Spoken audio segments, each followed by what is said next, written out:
오늘 아침에 시편 53편 말씀을 가지고 함께 묵상하며 은혜를 나누고자 합니다. 오늘 본문의 주제는 하나님을 부정하는 자들, 어리석은 자는 그 마음에 이르기를 하나님이 없다 하도다. 하나님이 없다고 하는 인생들에 대한 하나님께서 질타하시며 돌아오기를 소원하시는 말씀이 오늘 53편 말씀 속에 나타나 있습니다. 시대적인 배경과 상황을 생각해 본다면 여러 가지가 있습니다만 그 중에 하나를 먼저 든다면 노아의 홍수 시대를 예로 들 수가 있습니다. 노아가 120년 동안 하나님께서 주신 설계도대로 방주를 만들었습니다. 하나님이 주신 말씀은 세상을 물로써 심판하신다는 말씀이었습니다. 사람들은 노아의 말을 믿지 않았습니다. 적어도 노아가 방주를 만들면서 그냥 자신의 안일과 또 자신의 구원만을 위해서 방주를 만든 것이 아닙니다. 그가 방주를 만든 것은 첫째는 하나님 말씀의 순종이었죠. 그리고 두 번째는 그 당시 세대들에 대한 선지자적인 사역을 감당하고 하나님의 말씀을 전하여 복음 증거 사역을 통해서 문 영혼들이 하나님 앞에 돌아오기를 소원하는 그 마음씨였습니다. 세상에 눈을 씻고 봐도 믿음의 사람들이 보이지 않는 것입니다.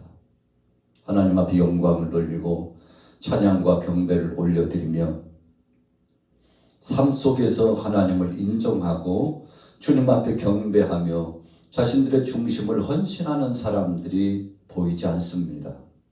참 열악한 상황입니다. 모든 사람들이 후패하여 타락했습니다. 이런 말은 하늘에 무슨 홍수가 이루어져서 세상을 멸한단 말인가?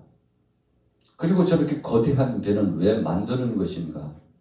도무지 사람들은 노아의 말을 믿을 수도 없고 인정할 수도 없고 하나님의 뜻을 받을 수 없는 참 악의 축을 구축하면서 살아갔죠. 소돔과 고모라 때는 어땠습니까? 얼마나 세상이 죄악에 관영하고 타락했으면 하나님께서 천사를 급파해 가지고 그 모든 정황을 체크하도록 했습니다. 믿음의 사람 아브라함이 먼저 알고 하나님의 은혜 가운데 소돔 땅에 있는 조카 롯의 가정을 생각했죠. 비단 혈육과의 관계인 롯의 가족뿐만 아니라 그 지역에 있는 영혼이 불쌍한 겁니다. 여러분, 복음을 붙잡은 사람은 그런 생각을 갖습니다.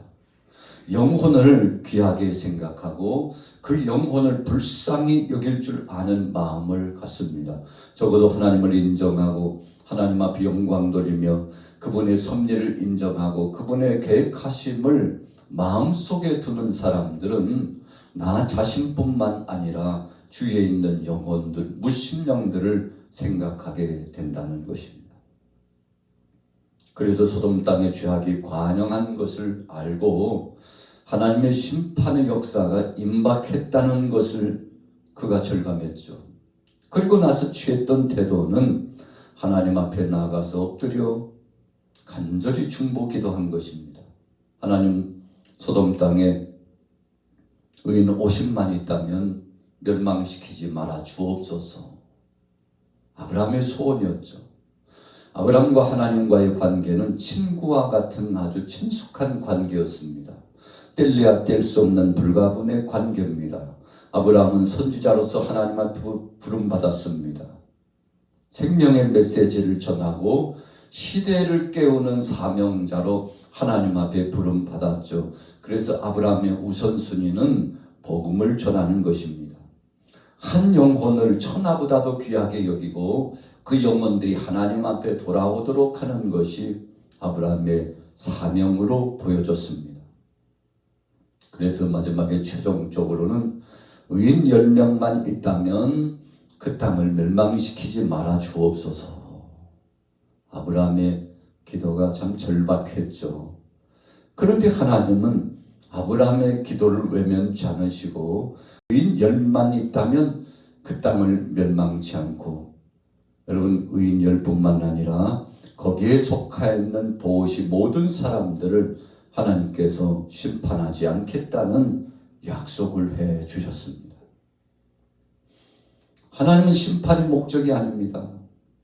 우리 사람들을 하나님께서 흙으로 지으시고 그 코에 생기를 불어넣으셔서 생명이 되시고 역동적인 활동을 하고 하나님을 찬양하고 경배하고 영광 돌릴 수 있도록 지으셨어요. 그래서 하나님의 목적은 사람들을 통해서 찬송과 영광 받으시는 것이 목적입니다. 심판이 목적이 아니에요. 그래서 하나님은 아담을 보시고 하와를 보시고도 사랑스러워 하셨습니다. 저들이 불순종하고 죄를 범했지만 가죽옷을 입혀주시고 미래에 대한 약속과 보증과 새로운 건설을 선물로 허락하여 주셨죠. 하나님의 뜻은 우리 인생들이 잘 되는 것입니다. 하나님을 영화롭게 하고 복되게 살도록 하는 것입니다. 그래서 너희는 생육하고 번성하고 땅에 충만하라 창대하라라고 하나님께서 복을 더하여 주셨죠. 그러나 우리 사람들은 이 하나님의 사랑을 뭘 이해했습니다? 부정했다는 것입니다. 하나님 앞에 감사치도 않았습니다. 영광 돌리지도 않았습니다. 우리 인생들 스스로 자기 잘난 맛에 사는 것처럼 잘못된 생각 속에 빠져서 타락하고 하나님의 영광을 가렸다는 것입니다. 자, 오늘 본문으로 돌아가 보십시오. 1절 말씀에 어리석은 자는 그의 마음에 이르기를 하나님이 없다 하도다. 그들은 부패하며 가증한 악을 행하며 선을 행하는 자가 없도다. 여러분 참 세상에 얼마나 그 타락한 진상이 두드러지는지, 정말 부패하고 가증한 악을 행하여 선한 사람이 없어요. 하나님을 인정하고 하나님을 찬양하고 하나님 앞에 영광 돌리는 사람들이 보이지 않습니다. 절망적인 상황이죠. 유다 백성들이 바벨론의 포로로 잡혀갈 때 얼마나 많은 선지자들이 외쳤습니까?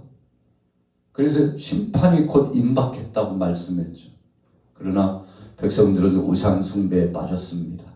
하나님 앞에 영광 돌리기보다는 자신들의 사리 사욕과 그리고 하나님을 경배하고 찬양하기보다는 여러 가지 각종 우상에게 절을 하고, 그것이 마치 자신들의 삶을 보존해주고 나라를 지켜주는 것처럼 생각하고 하나님을 떠나 살았죠. 하나님이 보실 때 참으로 어리석은 행색이었습니다. 그래서 2절 말씀해 보세요. 하나님이 하늘에서 인생을 굽어 살피사. 하나님께서 얼마나 답답하셨겠습니까?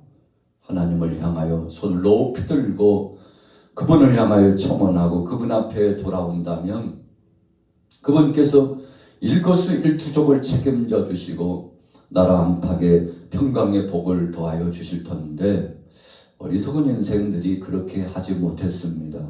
하나님을 향하여 얼굴을 돌리고 손을 높이고 그분 앞에 부르짖어 청원하지 못했다는 것입니다.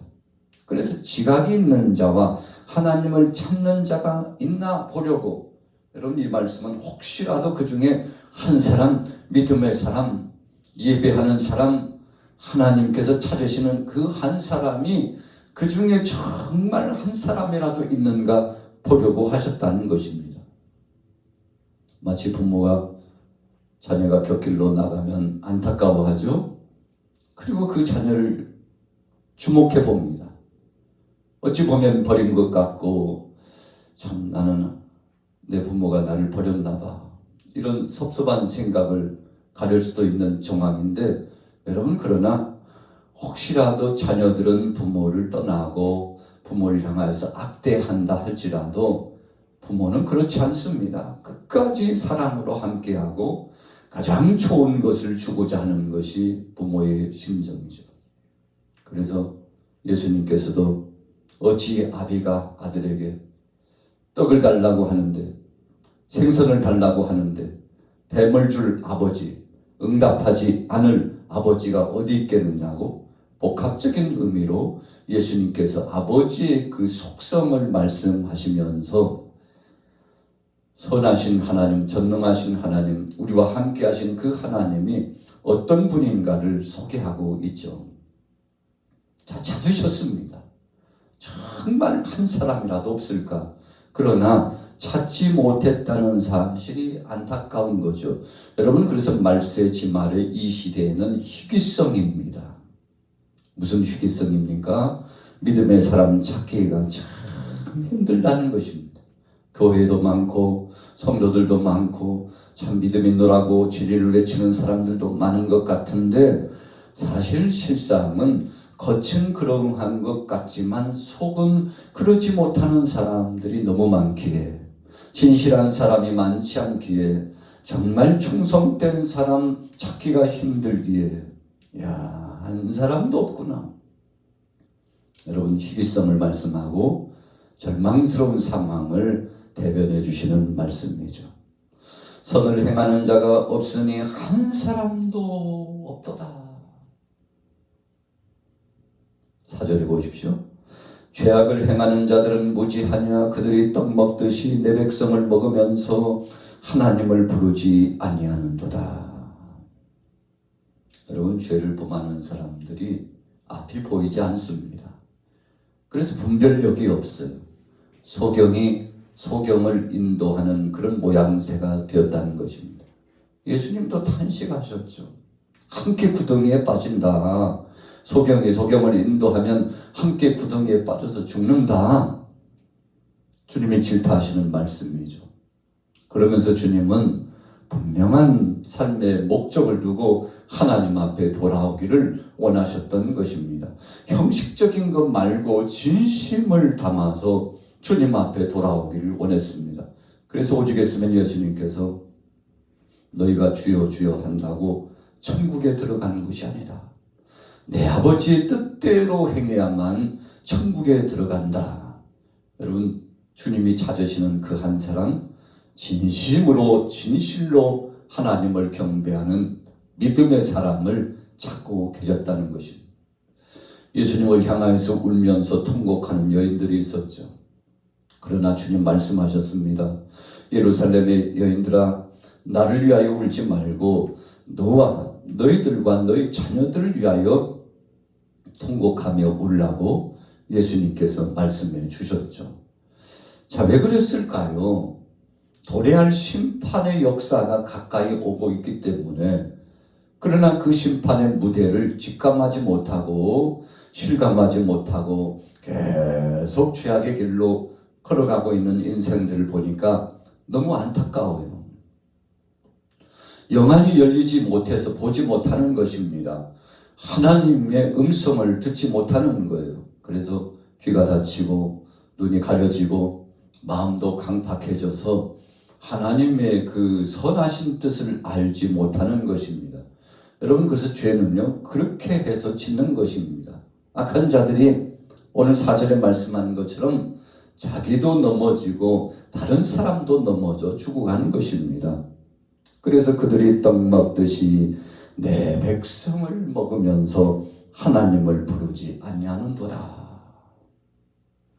주위에 있는 사람들이 얼마나 하나님의 영광을 훼손하고 주님의 영광을 가지고 떠났으면 오늘 주님이 이런 표현을 하셨겠습니까? 자, 5절 보세요. 그들이 두려움이 없는 곳에서 크게 두려워하였으니 너를 대하여 진친 그들의 뼈를 하나님이 흩으심이라. 하나님이 그들을 버리셨으므로 내가 그들에게 수치를 당하게 하였도다.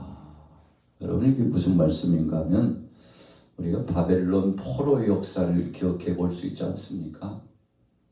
아수리의 그 대구 내위에서 북이스라엘이 멸망당하는 참 위급한 상황을 볼 수 있잖아요. 바로 그런 상황입니다. 하나님이 버리시니까 참 그 절체절명의 위기감에 빠졌는데 거기서 반전되고 구원함을 받아야 되잖아요. 그러나 하나님께서 손 하나 까딱하지 않으시는 것 같아요. 완전히 버리신 겁니다. 여러분 적어도 백성들이 생각할 때는 그런 생각이 들었어요.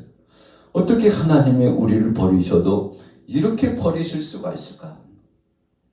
우리보다도 더 죄를 많이 짓고 간악한 저 아수르의 세력에 의해서, 애굽의 세력에 의해서, 바벨론의 세력에 의해서 우리를 왜 때리시고 징치하실까? 그래도 하나님 우리가 낫잖아요. 저 악한 자들보다, 우상 숭배하는 자들보다 그래도 우리가 낫지 않습니까? 그런데 어찌하여 간악한 저들을 들어서 우리를 때리십니까요? 하나님 앞에 항변했던 거 아니겠습니까? 선지자들도 마음 아팠습니다. 두드러진 선지자 가운데 하나가 바로 요나 아니었습니까? 하나님 왜 하필이면 저들입니까? 얼마나 우리 동족을 괴롭히고 못살게 굴고 하나님 앞에 영광 돌리는 백성들을 침탈하여 도적질해가고 죽이고 멸망시키려고 했던 어찌하여 저 아수르의 수도 니느웨입니까? 하나님 앞에 항변했죠. 부르짖었습니다. 하나님 이것은 말도 되지 않는다고 저들을 살리시려고 하시는 겁니까? 저들에게도 똑같은 수준의 복음을 주시는 겁니까? 이건 안 되는 것이라고. 그래서 그가 거부권을 행사하고 니느웨로 향하여 가야 되겠지만 다시스로 갔다고 했죠.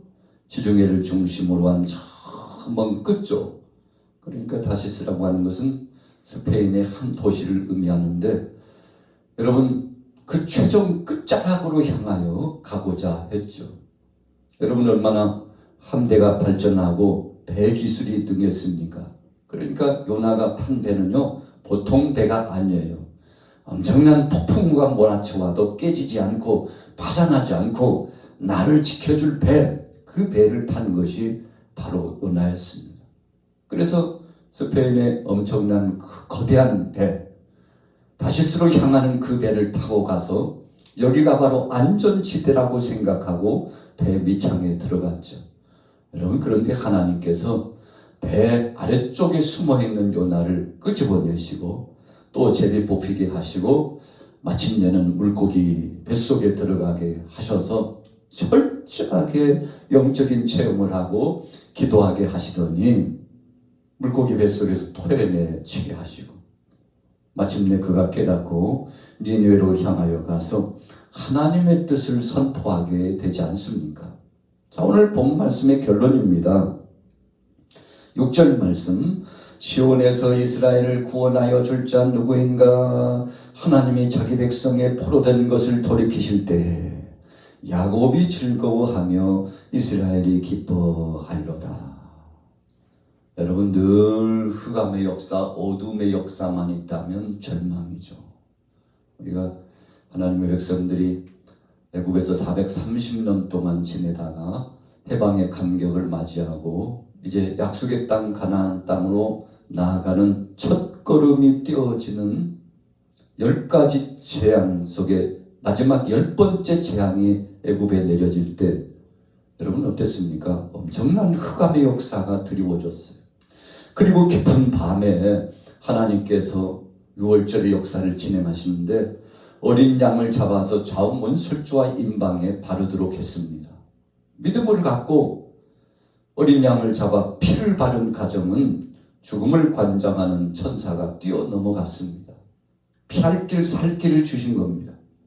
그러나 믿지 않는 모든 사람들의 가정은 사람이든지 짐승이든지 다 죽었습니다. 혹시라도 이방인이라 할지라도 함께 주님이 주신 복음의 말씀을 붙잡고 어린 양을 잡아서 좌우문설주와 임방에 피를 바르고 그리고 하나님의 구원의 때를 바라본 사람들은 다 살았습니다. 여러분 그래서 출애굽한 이후에 40년 동안 노정기 가운데도 하나님께서 택하신 히브리 백성뿐만 아니라 심지어는 그 가정에 있는 종들까지 함께 믿음으로 나온 사람들은 다 구원하여 주셨습니다. 그래서 신약과 지금 현대 교회의 시대에 나타난 복음주의적인 역사와 마찬가지죠. 믿지 않는 자는 심판이지만 그가 어떤 족속이든지 어떤 나라든지 복음을 받아들이고 믿는 자는 하나님께서 책임져 주신 거죠. 여러분 오늘 6절 말씀은 시온에서 이스라엘을 구원해 줄 자, 나라의 회복이죠. 바벨론의 침략과 노략에서 해방을, 감격적인 은혜를 하나님이 허락해 주셨죠. 하나님이 해 주셔야 된다는 것입니다. 오늘 하루 우리가 하루를 살아가면서도 우리 주변에 하나님 없다고 부정하는 사람 많습니다. 여러분, 나라 안에서 마찬가지고 세계 속에 마찬가지입니다. 특별히 요즘은 더합니다. 하나님이 있긴 어디 있어. 그러나 여러분, 그분은 지금도 우리를 감찰하시고 세계 역사를 주관하고 계시고 이제 말세지말의 끝자락이라고 합니다. 주님이 오실 날이 가까운 이 시대에 정말 깨어서 믿음으로 하나님을 부정하는 자가 아니라 하나님을 인정하는 믿음의 사람, 바로 그 한 사람, 노아 같은 사람, 바로 그 한 사람, 아브라함과 롯과 같은 사람, 하나님 앞에 쓰임받고 구원받는 행복이 충만한 여러분들 되시기를 예수님의 이름으로 축원합니다.